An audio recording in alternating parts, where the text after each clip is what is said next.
దేవీ మాహాత్మ్యకాండ అని ఒకటి ఉంది మార్కండేయ పురాణంలో. అందులో అమ్మవారి గురించి ఒక గొప్ప రహస్యం చెప్తారు. సృష్టికర్త, స్థితికర్త, ప్రళయకర్త, 9 గ్రహములు, దిక్పాలకులు, భూమి, వీళ్ళందరూ కూడా ఏవైనా దుష్ఫలితములను ఇవ్వాలి అని అనుకున్నా కూడా ఇవ్వకుండా ఆనుకూల్యతని ప్రకటించవలసిన సమయము ఎప్పుడూ ఆసన్నమవుతుంది. 9 గ్రహాలు ఉన్నాయనుకోండి, అందులో ఏదో ఒక గ్రహం చాలా ఉగ్రంగా ఉంది, అది దుష్ఫలితాలు ఇవ్వాలనుకుంటోంది. కానీ ఆ గ్రహం అలా ఇవ్వకుండా ఎప్పుడు ఆగిపోవాలి.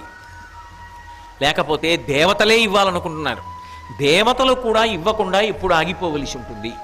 అంటే జగదంబని ఎవరైనా రోజు మొత్తం మీద ఒక్కసారి ధ్యానం చేస్తే, ఒక్కసారి అమ్మవారిని మనసులో భావన చేస్తే, అలా భావన చేసిన వాడు ఎవరుంటాడో వాడి జోలికి వీళ్ళు వెళ్ళకూడదు అని నియమం.